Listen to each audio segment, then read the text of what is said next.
Good afternoon, everybody. Welcome to the Cleveland Heights Council Public Safety and Health Committee meeting. It's March 26, 2026. It's 4:30 p.m. I'd like to call the roll. I'm chair here. We have vice chair, Joe DeWitt-Foy. Joe DeWitt-Foy, there he goes. Unmuted and attending via Zoom. We have member Craig Cobb. Here. We have the pleasure of having Councilwoman Cone, Council President Kuda, and Council Vice President Gail Larson in attendance today with us. We've got three. Sarah. Oh, I'm sorry. We have Sarah Stone on Zoom. Didn't mean to miss you. This Zoom thing rattles me sometimes, and I apologize.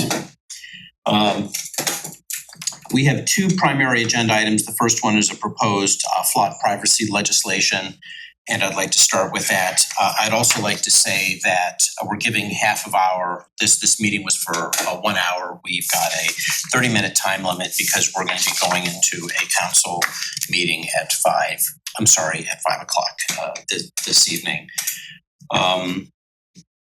Leaving off from our last meeting, we spoke about flock and individually council members or small teams in light of the sunshine laws. We're going to visit Cleveland Heights Police Department and get to know a little bit more about our flock system. Gail Larson and I went and met with the Cleveland Heights Police Department, and we sort of got a tour of flock to see how it's used and to really address some privacy concerns. I wanted to just sort of go over what we learned, if that is okay, and anybody who's done that can have an opportunity. This is, I've written down some dialogue. I'm not going to read it, but just kind of go over a thing. The things that we've learned is flock is used in nearly every investigation that Cleveland Heights Police goes on. Along with that, anecdotally, a common police judge reached out to me and said, don't take away the flock cameras. Other than DNA testing, you'd be hard pressed to find a more effective crime solving tool. What we learned in the meeting is that it's used a lot for missing purpose. It was used for the vehicular homicide and hit and run incidents that we've seen on Lee Road.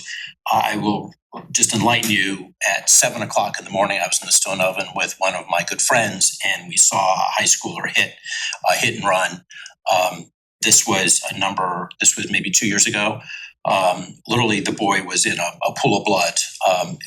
He was okay, and then awful story. But if it wasn't for flock, we would not have been able to catch the hit and run driver. And kind of keep in mind, it was lucky because if he was hit in a storefront that was not occupied at the time, it would have been just a disaster. We've learned that flock. There's senior citizens that lose their life savings. There was an incident where it was entirely returned, and the savings was lost because of a fraudster, but all because of flock. We had literally a foot of files that they didn't go through every single one of them, but was explaining on how vital flock is for our crime fighting abilities. They also anecdotally mentioned that flock eliminates the need for high-speed car chases. Now, I know I'm going to probably have to put an asterisk by that, but the fact that flock is in existence doesn't mean you necessarily have to chase someone to find out where they go or to catch them. You can catch them at a later date in a much more safe environment. Now, I respect many people that have come to us that have talked about flock. A lot of these folks have just said, just turn it off. But I want to comment. We can't ignore the crime fighting abilities of this tool. And there's one member of the public that addressed us maybe in the last 2 weeks. And the comment was, why would we want to make the job easier for our police? And that's pretty much a direct quote. I was just blown away by hearing that.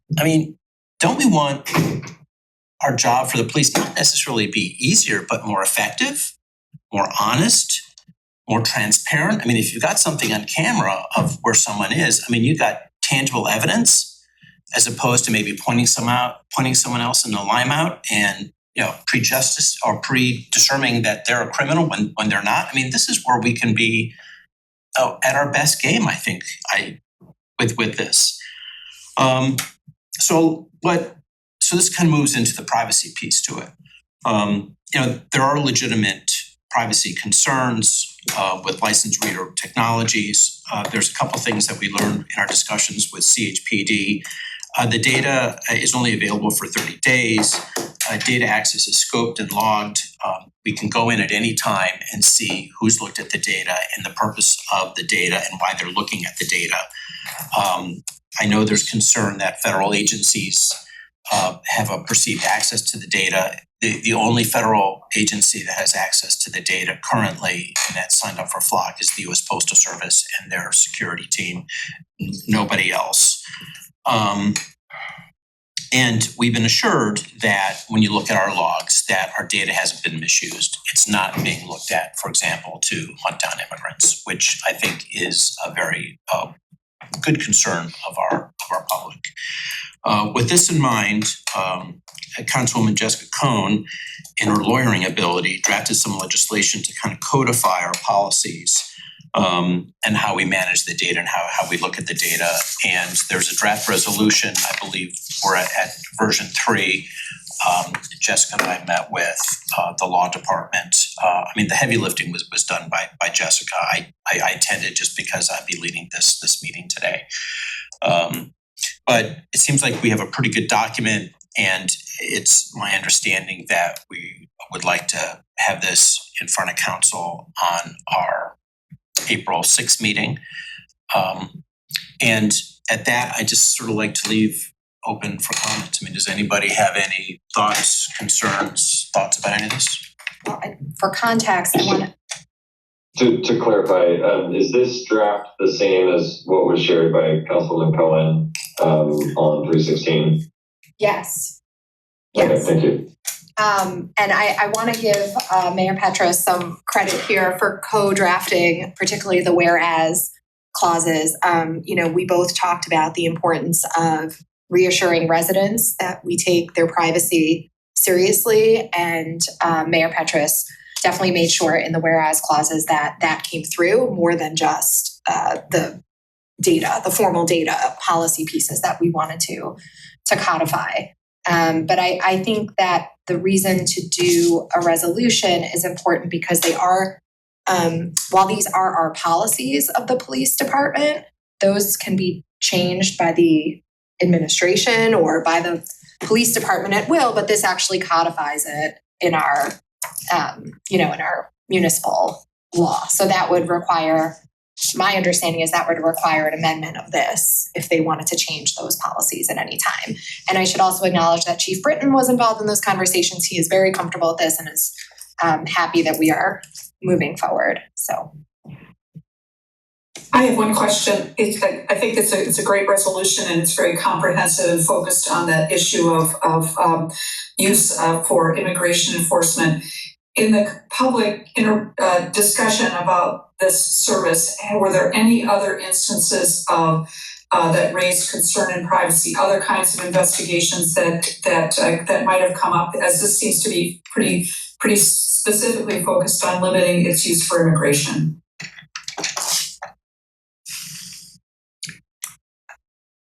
Well, the data retention is the same no matter what the use. Mm-hmm. So that section applies no matter what data. It's just a question. Yeah. I'm just curious if that was ever anything that came up. So I'll leave it at that. I would say from a global perspective, Ohio doesn't have a data privacy law, and there's, as a municipality, we don't have any sort of, a data privacy law per se. So that's something that I'm interested in doing for the future. But I think immediate is just assuring the public on these pieces. Any other thoughts? I think it's good to have it in writing as to what it does, what this does, and what it does, what it doesn't do, because obviously that was, some of the questions we were getting, and it's a shame that there's, I think, people conflating, what's going on nationally, both with police and with ICE and so forth with what goes on here. But you know what? If this puts hopefully some people worries at ease, I think it's worth it. And actually the reason you said, which is that although this is our practice, codifying it does. I mean, that's one of the biggest, and I think fairest complaints about Congress. They pass laws, they don't put details in there, and they leave it to the administration to fill in the gaps. And, you know, that's something maybe we should talk about on April 19th, as, you know, because there's a bigger issue here, and that is, you know, what are practices that the administration has that are not codified that maybe we would want codified. But I'm glad this is here for this particular purpose now. I would like to say, especially after spending time with the chief and the captain who runs Flock, that it's important to me that we support our police department because they believe that this is a tool for public safety. And you take away a tool for public safety, it will take longer to solve crimes and possibly not solve them at all, of people who are hurt in our community. I support this legislation. I think it clearly states that what our police have is a policy to govern them. And the 30-day max out is actually a product of the software. From what Captain Young said to us, it's like, we don't retain anything past 30 days unless it's information that we need for a case. So I appreciate all the work that you've done in talking to administration. So definitely supporting this legislation. I have two other things that I missed saying that I think are quite important. I mean, the first one is there's a big red button on the interface. And if we see that system is being used for any, you know, purposes that don't follow this policy, our officers just hit that button and then the data is restricted from anybody. So that is something that we saw. The other issue is, you know, people have asked us to basically throw this out. I mean, turn off the system, spend the money elsewhere. So when my kids were young, there was always this fear when they walked to school, and they would come back sometimes and talk about, oh, there was a white van, looked very suspicious. But what happens if the worst happens and there's an abduction of anyone, a member, the elderly, a child, and we've turned off this crime fighting tool? I would not be able to live with myself if they weren't able to find someone. And if we had the system and it would have been able to find them. I mean, how would you talk to parents or about something like that? I mean, I think the concerns that we're hearing from the public are valid and they're passionate. And I just think we have to look at both sides of this. And I'm supporting this legislation. I think it's very important. I really appreciate all the members here that have really contributed to make a go of it. Anybody? To piggyback up. Thanks, Joe. Go ahead. Councilor Posh, and then to reference section 4. One comment on section 4 would be that we change the wording slightly just so that it's to match section 3. The Cleveland Heights Police Department shall not, and replace the first, half sentence of section 4. Just make it more active voice and ensure, who we're actually talking about. The Cleveland Heights Police Department shall not share information. That could equally be the city of Cleveland Heights shall not share, or however we think it makes the most sense. But I think that the concern that you reference, Councilor Posh, and could potentially be strengthened in this section around, I have a lot of faith in our police department and how they are using this tool professionally and fairly.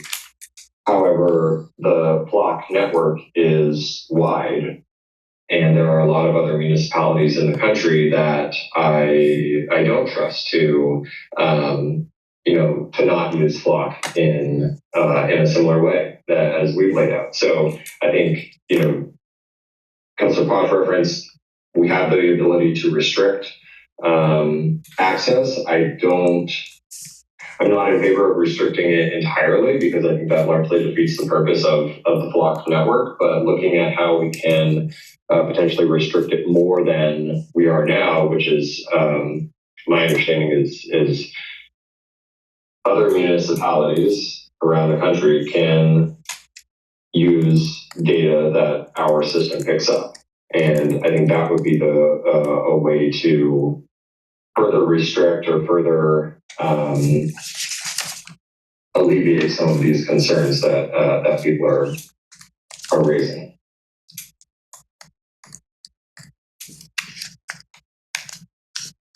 Any other thoughts or concerns? I would just say I support this legislation as well. So I want to throw that, I'm the new council member here, but do we need any, I mean, I think everybody, well, we haven't heard from Councilmember Cobb, but do we, in order to advance this, it seems there's two of us already that want to advance it.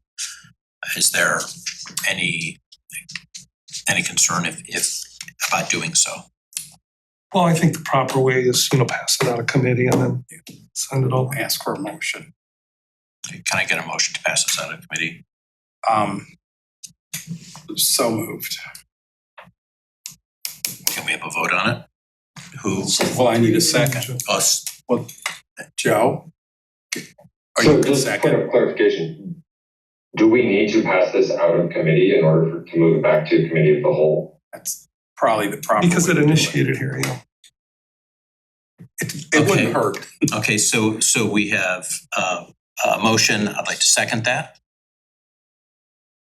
It would have to be a committee member. It has to be a committee member. Joe, if we're moving this out of committee, you're supposed to second if you want to move it out. Oh, I thought you did. Yeah, second. Yeah, as the chair, you can also motion. Second. I was under the impression that was not going to be allowed today, but I would like to. Is there further discussion on this item?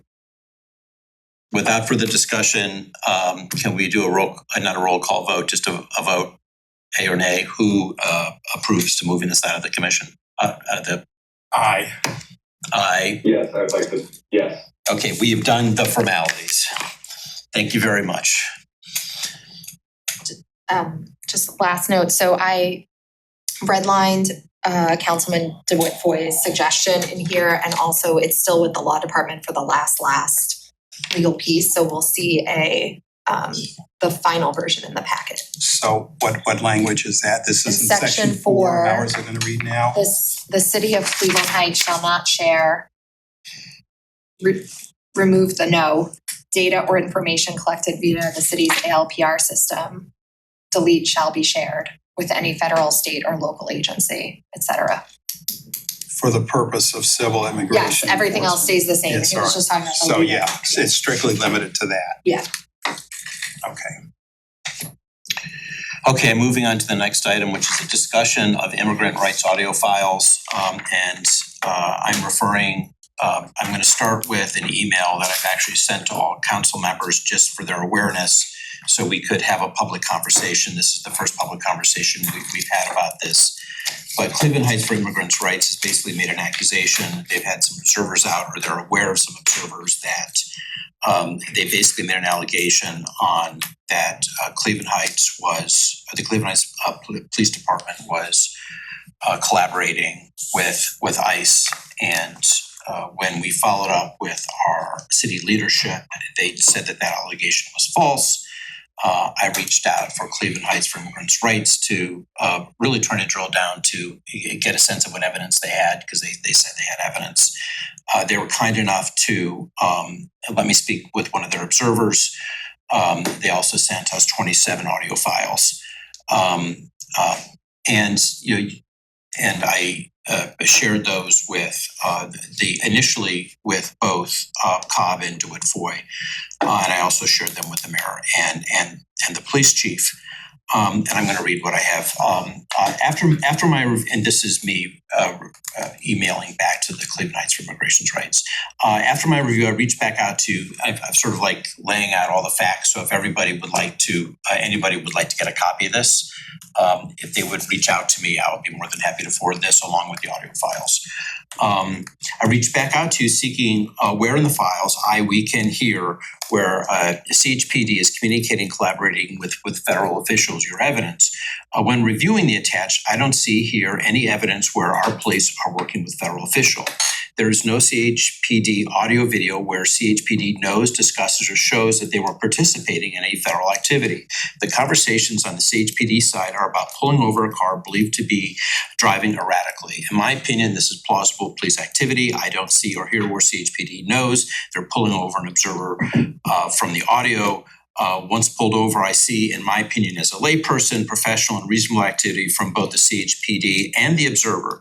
CHPD seems to quickly conclude that there's no public safety threat and de-escalates the situation by telling the observer they are free to go. My conclusions thus far would be very different if there was any indication that CHPD knew about the federal activity. If I missed something in the recordings you provided, please let me know. I want to make sure this review is accurate. Where in the timeline did this occur? There is clearly federal activity going on in the recordings, but the ones that include CHPD are limited to what appears to be a legitimate traffic stop. And while I find the federal activity discouraging, such matters are outside my authority. When I think of two parties collaborating in conclusion with each other as suggested, I would expect there to be some ongoing record of collaborations in your recordings. When the federal official states that they should call the local police department, that indicates the local police are not aware or involved in the federal activity, or they would have already been in contact with CHPD. What you refer to as an investigation, it was assumed that we were investigating, and I'm clearing that up. Because there was technically no investigation. What you refer to as an investigation in a reply below are my actions as a council member seeking information about the serious allegations impacting our city. In the spirit of transparency, I'm sharing these with my peers. You should know we can't discuss these matters together outside a public meeting. I intend to have this an agenda item for today. I would like to reiterate the 27 attached videos do not show CHPD knew anything about the federal activity or participated in any federal activity. Again, if I missed something in the recordings you provided, please let me know. This was a week ago, and at the beginning of the meeting, I've not received a response to this. So I think, in my opinion, we have some very good intentioned people. There's two sets of audios. There's some from the federal, there's some from the Cleveland Heights Police Department. I mean, I think if you were in a police car and you heard both, you might be able to see it, but that's not the case.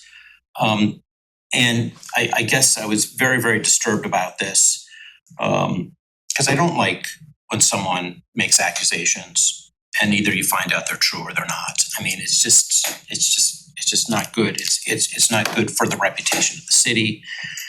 But I threw this out to anybody. I mean, I think it's pretty self-explanatory. I don't think anybody needs to feel like they need to comment. But I mean, does anybody have anything that they would like to say about this matter? Yeah, I'll comment. So I listened to all 27. I'm going to call them snippets. So it's obvious that they are monitoring the radio broadcast. If there is, in fact, evidence beyond what they've sent us, I would have expected the full transcript to show us exactly what radio chatter there was. And based upon what they sent us, it looks like a normal traffic stop. I would also say this, that if someone is tailgating or driving aggressively or impeding, you are exceeding your First Amendment rights of observation. And I wasn't there. I don't know, what all was reported beyond the snippets that we have. But I am satisfied in the explanation that our chief gave us that we are not cooperating with ICE. And it was responding to a legitimate complaint as they would respond to any driver that made that same report. You know, I watched the video of the stop of the observer, and I think it's even clearer from that video that there was no cooperation, because you would think if there was cooperation, they would not have let the person go, or they would have held them much longer. I was actually surprised because on the video you can see that the observer has their entire face covered and has had some aggression towards the police officer that was stopping them. And despite that, the officer, as Chief Britton shared with us, followed everything by the book, called in backup, and then they let the observer go. So I was not only comfortable with that there was no collaboration with ICE, but I was actually quite impressed by the how the two police officers handled the traffic stop. Because if I had been, and I'm very happy not to be on our public safety teams, but if I had been confronted with a driver who had their face covered and was being, aggressive, verbally aggressive in that way and not wanting to comply, that's a difficult situation without anything else. So I wanted to say that and applaud those officers for handling this in what I thought was a very professional manner. Go ahead. I think that the way that you wrote up your observations of the audios makes total sense. I've listened to them. I even tried to listen harder to see if I was missing something that perhaps implied what the assertion was, that there was ICE involvement. I couldn't find it, so I'm glad to hear confirmation. And Councillor Cobb has confirmed that as well. And I absolutely support Chief Britton's response to the accusations and support the police department for being able to manage a situation like that. It was complex.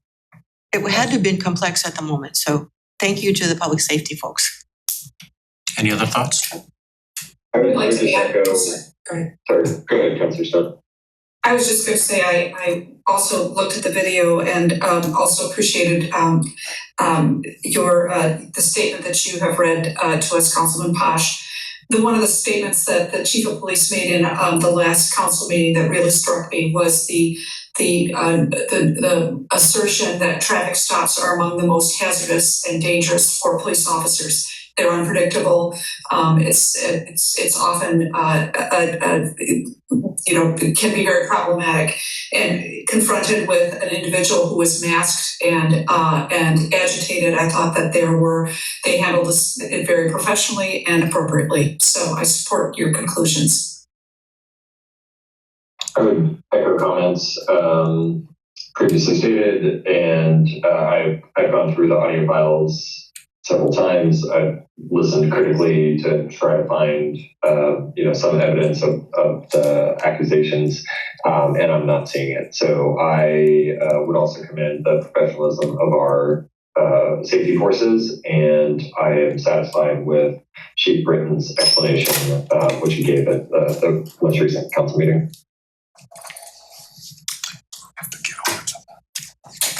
Anybody else, anything else to say? Well, I just want to reiterate, I have all this. It's packaged up in a nice email.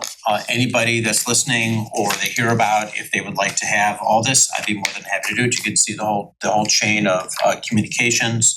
I'll have to say everybody involved, the observer, the police, the citizens for Cleveland Heights, for immigration, everybody's been very respectful of this ordeal. I appreciate that they brought it to our attention. We have time for other, but I think we need to run to another meeting, so I'm gonna just adjourn this meeting right now. Thank you very much, everybody.